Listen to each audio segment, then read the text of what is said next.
Chapitre 3. Le déluge. Livre 1, vers 285, 287 et 291-292. Les fleuves qui débordent se ruent à travers les plaines ouvertes à leurs flots. Ils entraînent pêle-mêle les récoltes et les arbres, les troupeaux et les hommes, les maisons et les sanctuaires des dieux avec leurs objets sacrés. Déjà, il n'y avait plus de différence entre la mer et la terre. Tout était mer et la mer même n'avait plus de rivage. Une seule maison, celle du cruel Lycaon, venait d'être frappée par Jupiter, mais plus d'une méritait le même sort. Le maître des dieux n'a pas calmé sa colère. Il tonne du haut de l'Olympe. Sur toute la surface de la terre se déchaînent les sauvages furies qui traquent les criminels sans répit. On dirait que les hommes se sont tous unis par serment pour commettre le pire, qu'ils périssent tous sur le champ. Ils l'ont tous mérité. Ma décision est irrévocable. Les dieux approuvent les paroles de Jupiter, les uns par de bruyantes acclamations qui excitent encore sa colère, les autres en gardant un silence respectueux. Cependant, la perte du genre humain est pour tous un sujet de douleur. Que deviendra la terre, veuve de ses habitants? Qui désormais brûlera l'encens sur leurs autels? Va-t-il donc livrer le monde à la fureur des bêtes féroces? Mais le souverain des dieux répond qu'il se charge de tout. Il fait cesser leurs demandes et leur inquiétude en leur promettant une nouvelle race d'hommes, différente de la première et dont l'origine sera merveilleuse.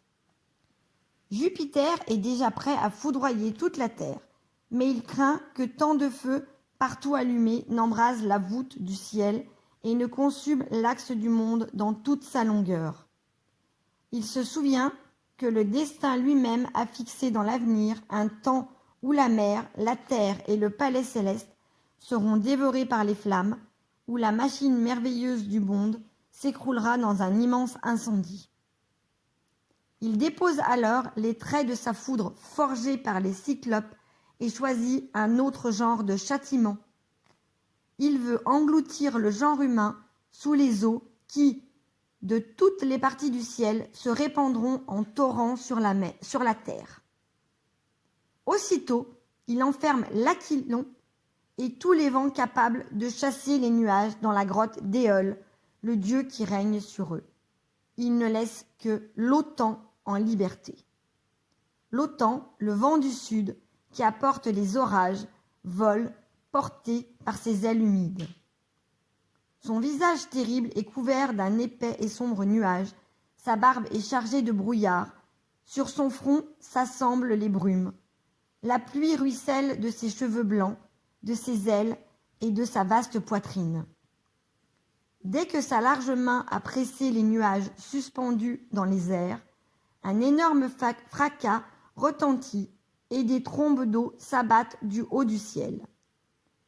La messagère de Junon, Iris, vêtue de sa robe aux couleurs changeantes de l'arc-en-ciel, aspire même l'eau pour alimenter les nuages. Les moissons sont renversées, détruites, irrémédiablement, et le laboureur voit disparaître en un seul instant tout le fruit de l'année et de ses longs travaux. Les eaux qui tombent du ciel ne suffisent pas à la colère de Jupiter. Le roi des mers, son frère Neptune, lui apporte le renfort de ses flots. Il convoque les dieux des fleuves, et dès qu'ils sont entrés dans son palais, il leur dit « Pas besoin de longs discours, il s'agit de déchaîner toutes vos forces. Allez, ouvrez vos demeures, libérez vos sources, renversez vos digues et lancez vos flots à bride abattue, comme des chevaux au galop. L'ordre est donné, les fleuves obéissent, font tomber les barrières qui retiennent leurs eaux, se précipitent vers la mer dans une course effrénée. Neptune lui-même frappe la terre de son trident. Elle tremble et les flots s'élancent des gouffres entr'ouverts. Les fleuves qui débordent se ruent à travers les plaines ouvertes à leurs flots. Ils entraînent pêle-mêle les récoltes et les arbres, les troupeaux et les hommes, les maisons et les sanctuaires des dieux, avec leurs objets sacrés. Si quelques édifices restent encore debout et résistent à la fureur des flots, l'eau en couvre aussitôt le faîte, et les plus hautes tours chancellent pour sombrer dans un profond abîme. Déjà qu'il n'y avait plus de différence entre la mer et la terre, tout était mer et la mer même n'avait plus de rivage. Le déluge s'abat sur les hommes. L'un essaye de gagner le sommet d'une colline, l'autre se jette dans une barque et agite la rame dans le champ où naguère il conduisait la charrue.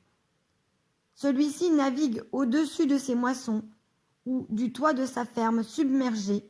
Celui-là trouve des poissons sur la cime d'un ormeau. Si par hasard on peut jeter l'ancre, c'est dans l'herbe d'une prairie qu'elle va s'arrêter. Les barques s'ouvrent, un chemin sur les coteaux qui portaient la vigne. Des phoques posent leur corps bien gras, là où broutaient encore récemment les chèvres si légères. Les filles du vieux Néré, dont le palais est sous la mer, s'étonnent de voir au fond des eaux des bois, des maisons, des villes. Les dauphins habitent les forêts et bondissent sur les plus hautes branches des chênes, qu'ils ébranlent par de violentes secousses. Le loup nage au milieu des brebis, les flots charrient les lions aux poils fauves et les tigres farouches. Les sangliers ne peuvent plus compter sur leur force, ni les cerfs sur leur vitesse pour échapper au danger. Fatigué de chercher en vain la terre pour s'y poser, l'oiseau errant se laisse tomber dans la mer. L'immense débordement des eaux avait couvert les montagnes, et pour la première fois, leur sommet était battu par les vagues. La plus grande partie des êtres vivants a péri dans les flots. Ceux que le déluge a épargnés meurent de faim. Cependant, une montagne escarpée élevait très haut sa cime. On l'appelait le Parnasse, et son sommet domine les nuages.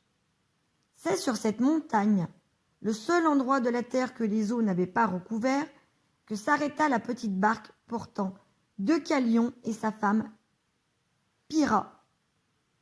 Dès que le couple put poser pied à terre, il adressa des prières aux nymphes ainsi qu'aux autres divinités du Parnasse et à la déesse Thémis, très vénérée en cet endroit, car elle y révélait alors l'avenir par ses oracles. Jamais homme n'eut plus de zèle que Deucalion pour la vertu et pour la justice. Jamais femme n'eut pour les dieux plus de respect que Pyrrha. Quand Jupiter voit le globe terrestre inondé, que le globe terrestre inondé n'est plus qu'une vaste mer, et que tant de milliers d'hommes, de tant de milliers de femmes qui l'habitaient, il ne reste plus qu'un homme et qu'une femme, un couple innocent et très respectueux envers les dieux. Il écarte les nuages, ordonne à l'Aquilon de les chasser, et découvre enfin la terre au ciel et le ciel à la terre. Alors la colère de la mer s'apaise.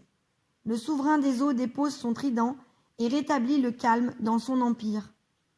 Il appelle son fils Triton, dont le cœur bleu azur est couvert de précieux coquillages. Il lui commande de souffler dans sa conque sonore pour donner aux flots de la mer et des fleuves le signal de la retraite. Dès que Triton a posé sur cette sorte de clairon ses lèvres humides, sous sa barbe ruisselante d'eau, l'ordre de Neptune résonne. En l'entendant, l'océan et les fleuves reculent. Déjà la mer a retrouvé ses rivages. Les fleuves décroissent et rentrent dans leur lit assez large pour les contenir tout entiers. Les collines semblent sortir des eaux. La terre surgit par degrés et paraît s'élever à mesure que les eaux s'abaissent. Si longtemps cachés sous les flots, les arbres découvrent leurs têtes dépouillées de feuillage et chargées encore de limon. Le monde était enfin rendu à lui-même.